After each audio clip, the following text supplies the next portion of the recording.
bem-vindo ao Conselho Consultivo. O governador do Banco Central da Finlândia e membro do BCE alerta para o possível colapso do sistema financeiro. Em entrevista ao alemão Die Welt, o responsável garante que a falência de um grande banco pode arrastar todo o sistema financeiro global.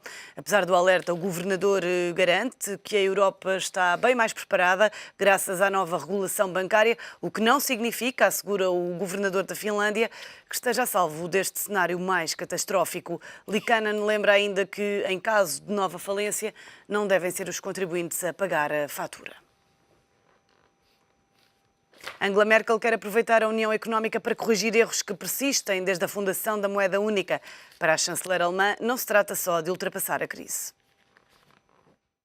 Uns geht es bei unserer Politik in der Europäischen Union und ganz besonders auch in der Wirtschafts- und Währungsunion und in dem Euro-Bereich darum, dass wir nicht nur die Krise überwinden, sondern auch langfristig die Unzulänglichkeiten und Fehler beheben, die bei der Gründung des Euro nicht ausreichend beachtet wurden.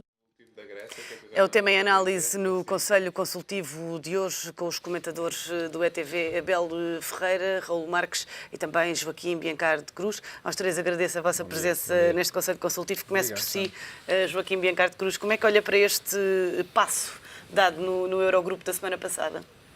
Não, eu considero que foram conversações muito difíceis durante muito tempo. Nós já assistimos a esta questão da União Bancária, já discutimos aqui também no programa, não sei, quase há um ano, sobre esta situação. Primeiro eram os rumores, depois eventualmente conversações. E mais uma vez, estes mecanismos, quando tudo está bem, quando tudo corre bem, quando a economia está próspera, ninguém pensa nestas situações. O problema é quando começam os primeiros azares ou as primeiras coisas a correr mal. O risco de contágio sempre pairou no ar. Hoje, como disse a peça, o Ministro das Finanças finlandês a nível da escala global, enfim, nós temos vindo aqui a falar mais a nível da Europa. E sobre este risco de contágio, é evidente que aqui as discussões da União Bancária tiveram alguns participantes ou opiniões dos diversos países com os seus papéis e interesses que são diferentes. A França, Itália e Espanha já há muito que diziam rapidamente para essa União Bancária. A Alemanha dizia bem, mas a União Bancária, mas há aqui um perigo de contágio aos outros, quer dizer, este mecanismo terá que ser feito, mas só para esses países que estão a precisar de ajuda, ou rapidamente nós temos que ir também para outros países que até agora não se tem falado sobre eles, mas que o sistema bancário deles apresenta debilidades. E, por outro lado, há alguns países, como por exemplo a Inglaterra, que têm uma legislação muito específica para a City, é talvez uma das praças financeiras mais avançadas da União Europeia, e que um regulador não seria bem visto e de que entrar ali por aquilo que é a coqueluche da economia do Reino Unido. E, portanto, era a única, no fundo, é a última joia da coroa, porque já perderam a indústria automóvel, perderam um conjunto de grandes atividades económicas que desenvolviam com muita pujança nos últimos 100, 200 anos, e, no fundo, a última coqueluche era o sistema financeiro. E esta União Bancária ia afetar ou não no fundo, essa atividade económica que tem. Por outro lado, a Suécia, porque também está fora do euro, e a República Checa, porque um dos principais dirigentes políticos da República Checa sempre foi contra o euro portanto, isto é muito difícil conciliar estas atividades. Enfim, conseguiu-se conciliar nessa discussão e eu penso que se ganhou. E há aqui um pormenor interessante. Não são só os 150 principais bancos ou maiores bancos para que esta União Bancária terá que atuar e que terá uma supervisão mais atenta. São também todos aqueles pequenos e médios bancos que encontram, desde já, alguns sinais de fragilidade. Ora, isso leva a um leque muitíssimo grande de instituições financeiras que vão necessitar e que vão estar sobre o chapéu desta União Bancária. Agora, eu acho que mesmo assim, sim senhor, decidiu-se, mas depois quando olhamos para o prazo da efetivação desta União Bancária, ficamos um pouco frustrados, porque, mais uma vez, vamos andar... Quer dizer, decidiu-se, diz assim, senhor, é importante e vamos realmente... Acha que é tarde? Mas eu parece-me que é um pouco tarde, devido à discussão que ela já esteve a priori. Porque a discussão, como eu lhe disse, foi há um ano e meio, que nós estamos a discutir a União Bancária. E, portanto, e agora, para ela entrar em funções... Março de 2014. Março de 2014. Portanto, vamos ter que esperar muito. E eu acho que nisso pecamos por esse tempo de espera. Adolfo Ferreira, não concorda? O problema é que não há união bancária.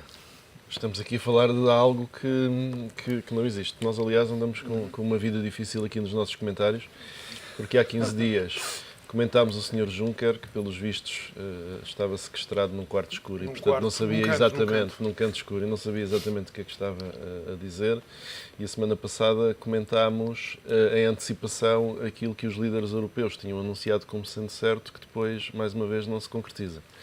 Ora bem, não há união bancária. Aquilo que há é a aprovação de um mecanismo único de supervisão e, portanto, há um passo que poderia ser um pequeno passo no sentido da construção de uma união bancária se tivéssemos sinais fortes de que os passos seguintes vão ser dados. Ora, os sinais fortes que temos é que os passos seguintes provavelmente não vão ser dados. Está-se a referir a quê? Estou-me a referir designadamente ao mecanismo de resolução. E é preciso perceber que quando falamos de mecanismo de resolução, estamos a falar de mecanismo que pode ser de cessação, de insolvência, de resgate, de recapitalização, ou seja, de recuperação ou de encerramento de uma instituição bancária que esteja numa situação difícil. E foi aí que, mais uma vez, e começa a ser um espetáculo deprimente porque se repete todas as semanas, foi aí que, mais uma vez, os líderes da União Europeia, os senhores Presidentes, o Sr. Juncker, o Sr. Van Rompuy, o Sr. Durão Barroso, esbarraram com aquele muro cada vez mais alto que é a determinação alemã e que se limita a fazer uma pergunta, que é, vocês desenvolveram estas iniciativas, isto é tudo muito interessante, isto está muito bem construído. Quem é que vai pagar? E a resposta é sempre a mesma. Quem vai pagar são os meus amigos na Alemanha. E quando vem o não, nós não vamos pagar, o processo para. E, portanto, aquilo que temos aqui, parece-me, neste momento, é um pequeno passo, no sentido da criação de um mecanismo único de supervisão. É um passo relevante, mas é um passo que, desacompanhado dos mecanismos de resolução e dos mecanismos de garantia de depósitos, ainda que este segundo me pareça menos importante do que os mecanismos de resolução, de facto não constrói uma união bancária completa. E já agora, e depois poderemos voltar a esse tema, além de não termos uma união bancária completa, esta união bancária, de facto, ao longo deste ano de discussão, tinha evoluído para uma outra coisa. Era uma união bancária como um elemento fundamental de um aprofundamento da união económica e financeira. Isso significava que, além da união bancária, tinha de existir também desenvolvimento e aprofundamento no plano económico e no plano da consolidação fiscal entre Estados, designadamente em termos vinculativos, contratualizados entre Estados. Ora, não temos qualquer evolução no plano fiscal, não temos qualquer evolução no plano económico. As propostas apresentadas por Durão Barroso e por Van Rompuy desapareceram misteriosamente das conclusões finais da Cimeira. Estamos a falar de documentos com 60 páginas, aliás, bem elaborados. E ambiciosos. E relativamente à União Bancária, aquilo que ficamos é apenas com um terço, que é o terço mais fácil. Dizer, vamos ter um mecanismo único de supervisão em que o Banco Central Europeu passa a controlar um determinado número de bancos, que formalmente são 150 em 6 mil, mas que de facto podem ser mais, mas não serão assim tantos mais, é o passo mais fácil e é um passo em si próprio que não é isento de questões e de dúvidas, porque estamos a falar de um determinado número pequeno de bancos, estamos a olhar para um limite e para uma fasquia que são os 30 mil milhões de euros. Há bancos mais pequenos que podem criar problemas sistémicos extraordinariamente graves, designadamente se forem vários. É o caso das caças em Espanha. E, portanto, estes bancos ficam dentro do sistema e deste mecanismo se já houver relativamente a eles indícios de problemas ou se os Estados em questão já estiverem sob assistência. Mas a questão é aqueles que não estão sob assistência e em relação aos quais não existem indícios. Lembro-me, por exemplo, do Northern Rock, que estaria fora deste mecanismo, podem ser tão ou mais perigosos que os outros. Portanto, esta lógica de que vamos criar um mecanismo para diminuir o risco sistémico, mas depois deixamos de fora uma quantidade grande das situações em que esse risco sistémico pode ser gerado, é de facto uma lógica e um critério que não parecem, à partida, fáceis de compreender. Raul Marques, como é que olha para este passo? Eu olho de forma muito semelhante à do Abel, que me tirou várias das tiradas que eu ia lembrar. Mas pode reforçar. Não, acima de tudo acho que tem toda a razão na questão de ter sido dado o primeiro de 3 passos. Eu acho que é muitíssimo importante o segundo passo, portanto, estabelecer um mecanismo de resolução de crises, de resgate de bancos de forma pan-europeia. Penso que é talvez o mais relevante dos 3 passos. Pronto, quer dizer, vendo o copo meio cheio, de facto, deu-se um primeiro passo. Simbolicamente é interessante, mas para além dos timings, eu daria mais importância à falta de sinais claros e de timings claros e de objetivos políticos claros relativamente aos outros 2 passos, nomeadamente ao mecanismo de resolução de resgate de bancos. Agora, eu quero atribuir isto, eu acho que há sinais mistos e alguns deles positivos. Eu acho que isto tudo tem a ver também com o ciclo eleitoral alemão, nomeadamente, ou seja, tudo aquilo que, pelo menos ao que parece, foi retirado. Portanto, havia uma série de documentos aparentemente bastante ambiciosos, bem elaborados, nomeadamente pelo Sr. Van Rompuy, que de facto foram desaparecendo. Eu acho que tudo aquilo que tem o ar de gerar mais custos para o contribuinte alemão e que poderia pôr em causa, digamos, o caminho eventualmente triunfal da Sra. Merkel até setembro e as eleições alemãs. Gira foi, tudo em torno dessa data, na sua opinião? É o que parece, porque de facto o primeiro é um passo importante, sem dúvida, embora de facto já em junho, na Cimeira Europeia de junho, tivesse sido traçado e definido como um objetivo urgente e que se avançar em força, e de facto avançou-se com um bocadinho menos de força do que aquilo e, acima de tudo, demorando mais tempo, mas eu acho que estou muito convicto que na fase final, se digamos o ciclo eleitoral, e seja no sentido da Sra. Merkel ou não, alemão decorrer de forma normal, acho que na parte final de 2013, acho que vamos ver muitas dessas...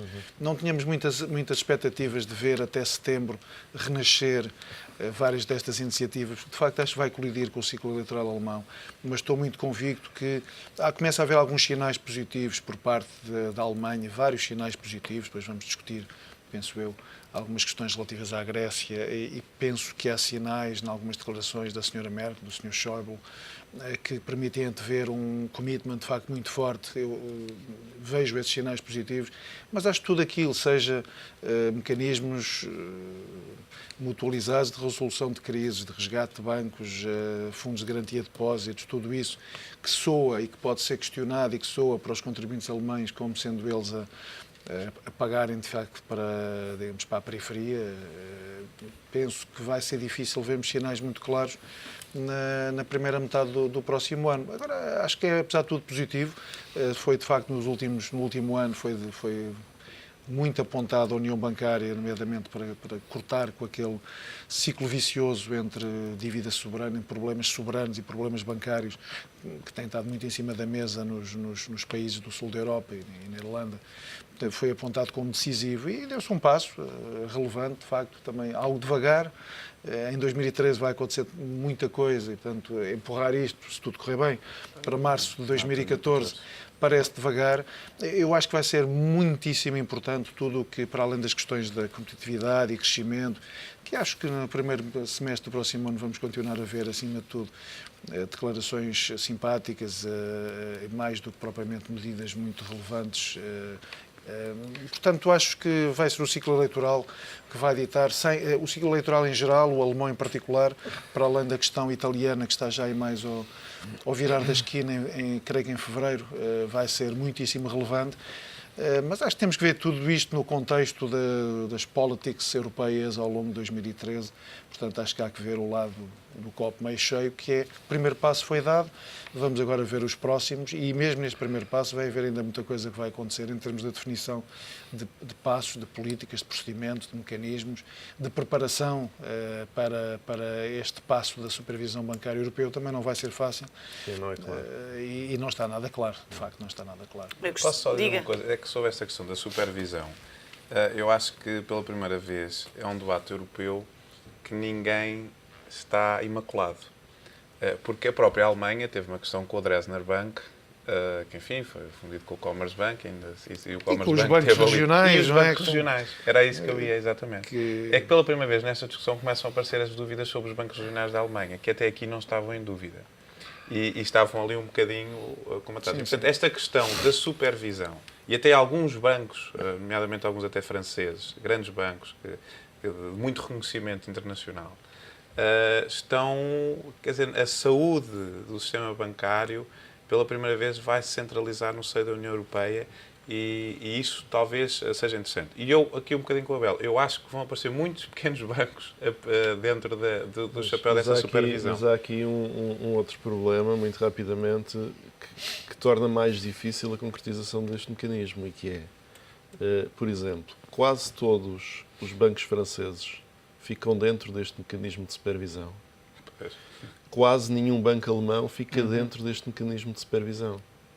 Portanto, quando se pergunta quem é que vai pagar, e a resposta é irremediavelmente o Estado alemão tem que contribuir de forma mais significativa para estes mecanismos, está-se a dizer o Estado alemão vai contribuir para mecanismos que se destinam a resolver problemas de outros bancos, porque os bancos alemães, em princípio, nem sequer estão debaixo da alçada deste primeiro passo. Portanto, tudo isto contribui para complicar. Ou o ano e tal, portanto, até março de 2014. O Eurogrupo desbloqueou também a nova tranche de ajuda à Grécia. Joaquim, acha que foi superado um dos grandes obstáculos para sair da crise, isto no meio da preocupação despertada pela situação política em Itália? Não, sem dúvida. Quer dizer, mesmo quando a Europa está e as coisas estão a correr bem na União Europeia, as pessoas há sempre especuladores dizendo, então e a Grécia? Quer dizer, porque a Grécia é um assunto que não está resolvido, de todo, não é? E mesmo com esta ajuda não vai ficar resolvido. Pronto. E portanto, parece que é quase ali uma chaga que a União Europeia tem no meio de todos estes esforços e que para alguns até, quer dizer, não sei se serei muito correto a dizer isto, mas para alguns até é bom que haja ali aquele bode expiatório. Não é? Se calhar que diz não. isso?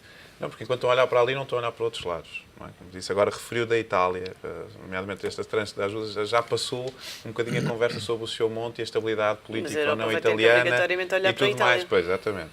Embora a Itália, politicamente, tenha uma tradição muito interessante, devido à instabilidade dos governos que tem, da força política que tem os seus diretores-gerais e os tecnocratas do governo italiano, que é ímpar no resto da Europa. Aliás, até devia ser uma lição para Portugal, porque os diretores-gerais, os tecnocratas, servem sobretudo o país, quer dizer, honrosas exceções, não é? Mas, e têm sido eles, têm mantido muitas vezes, porque às vezes perguntam, mas como é que o sistema italiano funciona? Não, eu não estou a falar do passado recente, mas se formos um bocadinho mais atrás, como é que funciona? Funciona porque realmente há uma legislação que dá poderes muito importantes, nomeadamente para esses cargos de subtutela para os assuntos do dia-a-dia do Estado. Mas esta subtranche vem tirar um bocadinho o foco à questão italiana, mas a questão italiana é sobretudo muito perigosa para a Espanha e para a França.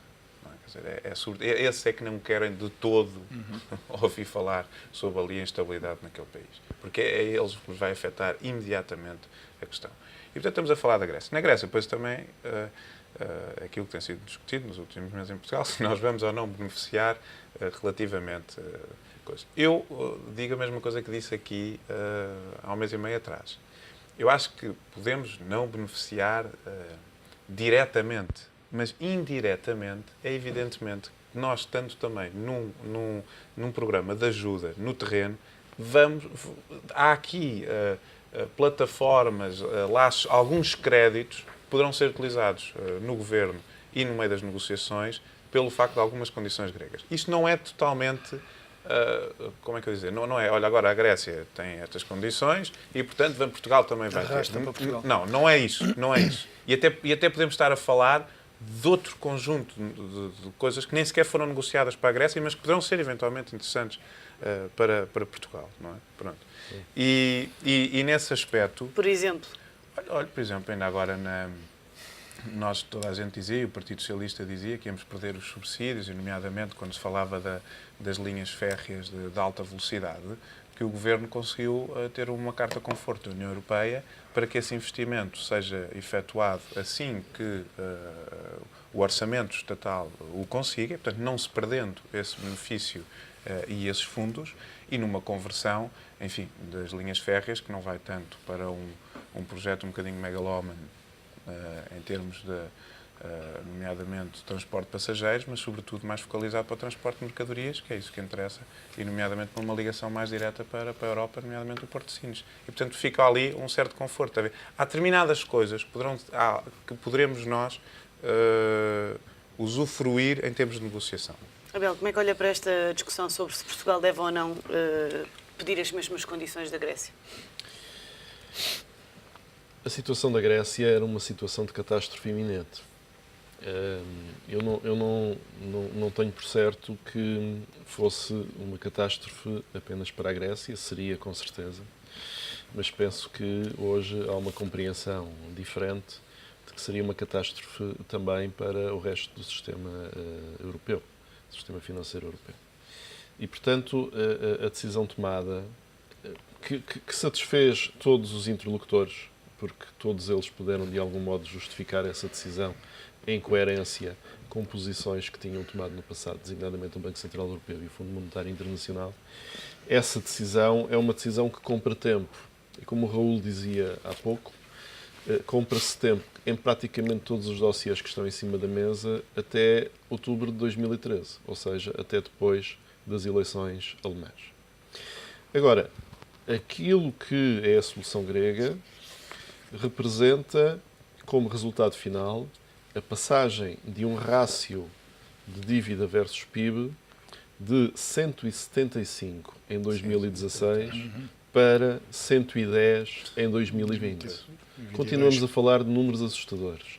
E continuamos a falar de números que, aliás, não são realistas. Porque para se chegar a 110 em 2020, era necessário que a Grécia, durante os próximos anos, todos, crescesse sempre 4% ao ano. Não vai acontecer, é impossível com estas políticas de austeridade. A Grécia não vai crescer nem 4% ao ano, nem provavelmente 1 ou 2. E, portanto, não vai chegar a 2020 com este rácio de 110.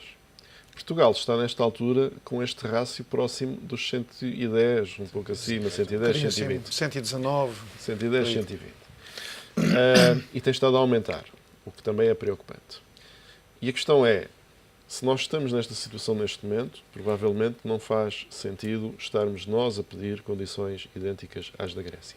Aquilo que faz sentido e que me parece absolutamente necessário é proceder à revisão e à reavaliação do memorando de entendimento. Isto é uma situação normal em qualquer memorando de entendimento, em qualquer contrato, em qualquer projeto. As partes, ao fim de algum tempo, sentam-se, olham para os objetivos que pretendiam atingir, analisam se de facto a forma como o processo tem decorrido é consonante com esses objetivos, reveem e reformulam aquilo que se mostrar menos eficiente. E no nosso caso, há aspectos que estão a mostrar-se menos eficientes. Excesso de austeridade, uma parte do programa de ajuda que está alocado às instituições bancárias que de facto não parecem precisar dessa ajuda e, portanto, é necessário perceber o que é que pode ser feito com aquele dinheiro no sentido de poder incentivar a economia real. E depois problemas que estavam fora do memorando e que continuam fora do memorando e que são designadamente aqueles que têm a ver com as empresas públicas e os seus elevadíssimos déficits e perceber como é que nós podemos resolver isso ao abrigo de uma reformulação do memorando. Para terminar, Raul, a mesma pergunta sobre Portugal-Grécia. Eu percebo, de facto, não é uma discussão fácil e eu percebo as dúvidas, aparentemente, do Governo e até as declarações um bocadinho, aparentemente, contraditórias que foi havendo, porque não é fácil. Ou seja, nós temos aqui duas alternativas, simplificando. Uma delas é, estamos, em teoria, há 9, 10 meses, digamos, de uma data de referência de regresso ou não aos mercados e, portanto, um caminho possível é fazermos peito forte e capitalizar naquilo que é a boa imagem, continua a haver uma boa imagem internacional sobre a execução do programa português, aliás, materializa-se na continuada descida das taxas de juros em geral, da dívida pública e da dívida privada de emitentes portugueses. Há uma outra alternativa que é, digamos, encostarmos à Grécia e irmos buscar, e há algumas delas que não vejo nenhum contra, tanto mais tempo, nomeadamente, e alguma poupança. A Grécia teve várias medidas, de facto, foram aprovadas positivas, digamos, para aliviar o esforço que está a ser desenvolvido. Eu, entre as duas, era capaz, neste momento, de apostar na revisão do programa em um ou outro aspecto que possa, digamos, dar mais algum fôlego para medidas de crescimento, mas, acima de tudo, neste momento apostaria em que em 2013 poderá ser possível voltarmos de alguma forma aos mercados e continuar a apostar, digamos, nesta bola de neve positiva, encostarmos menos, digamos, aos problemas da Grécia e apostar na bola de neve positiva que permita voltar nos próximos 12 meses, de uma forma ou de outra, aos mercados e continuar a possibilitar com isso que essa visão positiva internacional sobre Portugal permita continuar a puxar os custos de financiamento para baixo. E, portanto, é o que eu faria, mas concedo que não é uma decisão fácil, porque há prós e contras de ambos os lados. Muito obrigada a todos pela vossa presença e pelos vossos comentários neste Conselho Consultivo, que está de regresso amanhã.